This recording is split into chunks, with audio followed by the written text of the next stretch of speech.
कुर्मी आदिवासी था, है और रहेगा। आप इतिहास उठा के देख लीजिए, पेपर से बात कीजिए, पेपर में लिखा हुआ है 1913 में हम आदिवासी थे, 1950 में हमें आदिवासी से हटा दिया गया, एसटी सूची से हटा दिया गया।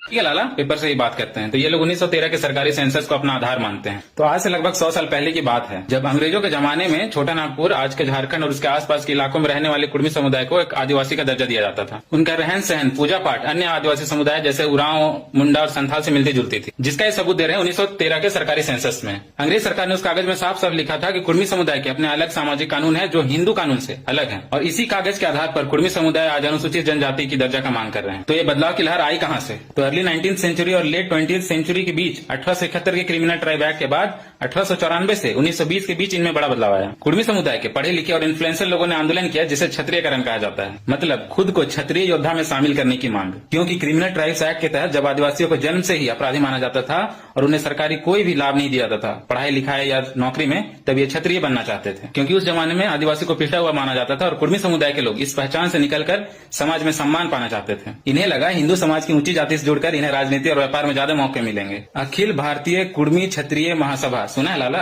ऐसे संगठन ने इस आंदोलन को और तेज किया। उन्होंने लोगों को सिंह, महतो जैसे क्षत्रिय सरनेम को अपनाने, जनेऊ पहनने और आदिवासी प्रथाओं को छोड़ने के लिए प्रोत्साहित किया। तो इस आंदोलन का सीधा असर 1931 की जनगणना पर पड़ा। कुर्मी समुदाय के नेताओं ने जोर शोर से अभियान चलाया कि सभी लोग अपनी जाति कुर्मी क्षत्रिय लिखवाएं। 1931 में बिहार और ओडिशा के सेंसस सुपरिटेंडेंट WG से, सुना है, इन्होंने देखा कि ये लोग आदिवासी ना मानकर हिंदू रीति रिवाज को अपना रहे हैं। तो नतीजा ये हुआ कि कुर्मी समुदाय को आदिवासी सूची से बाहर कर दिया गया। उन्होंने सीधा सीधा ये नहीं कहा कि हमें लिस्ट से निकालो, लेकिन उन्होंने खुद को क्षत्रिय हिंदू के तौर पर मान्यता देने की मांग की। तो इसका यही मतलब था कि वे आदिवासी नहीं माने जाएंगे। 1947 में देश आजाद होने के बाद 1950 में जब अनुसूचित जाति और जनजाति की सूची बनी तो कुर्मी समुदाय को एसटी सूची से बाहर कर दिया गया 1931 सेंसस के आधार पर। हालांकि बिहार और झारखंड में ये समुदाय सामाजिक और शैक्षणिक रूप से काफी पिछड़ा हुआ था, इसलिए 1970 के दशक में मंडल कमीशन ने ऐसी पिछड़ी हुई जातियों की पहचान की और कुर्मी समुदाय को उनके आर्थिक और सामाजिक स्थिति के आधार पर ओबीसी की सूची में शामिल किया गया। तो जो भी आपको बोलते हैं कुर्मी महतो का इतिहास आपको नहीं पता, ये वीडियो उसको फेंक के मारिए। गलती आपके समाज और पूर्वजों ने खुद की, बिन पेंद्री का लोटा बनके स्टिल आपको ओबीसी कैटेगरी में आरक्षण मिल रहा है।